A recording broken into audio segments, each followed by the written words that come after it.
చంద్రబాబు నాయుడు గారు పేద వర్గాల ప్రజలకి గత ప్రభుత్వం అందించిన సహకారంతో వాళ్ళు బేస్ లెవెల్ వరకు కానీ లింటర్ లెవెల్ వరకు కానీ వాళ్ళు ఇల్లు నిర్మించుకొని ఉంటారు, వారి సొంత డబ్బు ఖర్చు పెట్టి ఉంటారు. కాబట్టి ఎక్కడ కూడా ప్రభుత్వం మారొచ్చు కానీ ప్రభుత్వ విధానాలు మారకూడదనేటువంటి ఒక సదుద్దేశంతో ముఖ్యమంత్రి చంద్రబాబు నాయుడు గారు ఇప్పుడు ఏదైతే స్లాబ్ లెవెల్ వరకు కంప్లీట్ అయినటువంటి వాటిని వచ్చే నెలాఖరు లోపల కంప్లీట్ చేసుకోమని, బేస్ లెవెల్ వరకు ఉన్నటువంటి ఇళ్ళని వచ్చే 2025 మార్చి నాటికి కంప్లీట్ చేయమని చెప్పి ఈ వెసులుబాటుని ప్రభుత్వం ఇచ్చింది. సుపరిపాలన అందించడమే ధ్యేయంగా ఉన్నటువంటి గౌరవ ముఖ్యమంత్రి చంద్రబాబు నాయుడు గారు సార్ ప్రభుత్వం జగన్మోహన్ రెడ్డి ముఖ్యమంత్రిగా ఉన్నటువంటి ఆ వ్యక్తి ఆ రోజు పేదల పట్ల ఏమాత్రమో పేదలంటే ప్రేమ లేదు ఆయనకి.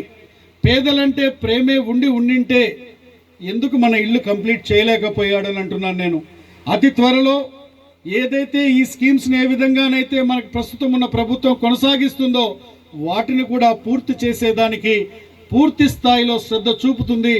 ఆనాటి లబ్ధిదారులు ఎవరైతే ఉన్నారో ఆ లబ్ధిదారులందరికీ ఆ ఇల్లు అందజేయడం జరుగుతుందనేటువంటి విషయాన్ని ఈ సందర్భంగా నేను తెలియజేస్తా ఉన్నాను. నేను ఇదే కాదు, స్కీమ్స్ కానివ్వండి ఏవైతే ఇచ్చో వాటిని కొనసాగించేటువంటి ఉద్దేశంతో ప్రజలకు మంచి చేసే మంచి ప్రభుత్వంగా ఈరోజు ఎన్డీఏ ప్రభుత్వం ఉంది.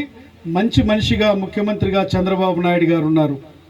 ఈ మాట నేను ఎందుకు చెప్తున్నానంటే ఇదే గత పాలకులు ముఖ్యమంత్రిగా ఉన్నటువంటి జగన్మోహన్ రెడ్డి గారు వైఎస్ఆర్ ప్రభుత్వం టిట్కో ఇళ్ళని గిద్దలూరులో 1452 ఇళ్ళు మేము ఆ రోజు శాంక్షన్ చేసి 80% ఇళ్ళని కంప్లీట్ చేస్తే ఎంత నిర్దయగా ముఖ్యమంత్రి ఉన్నాడంటే 20% కంప్లీట్ చేసేదానికి మనసు రాలేదు అతనికి.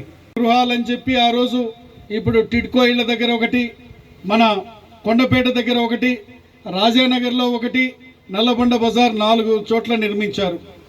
ఇక్కడ జరిగింది ఏమిటనంటే లబ్ధిదారులేమో నిజమైన లబ్ధిదారులు మీలాంటి వాళ్ళు ఉన్నారు, మిమ్మల్ని ఎవరిని నేను తప్పుపట్టడం లేదు. అయితే కొంతమంది ప్రభుత్వం ఉందని చెప్పి వాళ్ళు ఆ ఇల్లు నిర్మించుకొని ఇతరులకు అమ్మి పక్కకు పోయారు.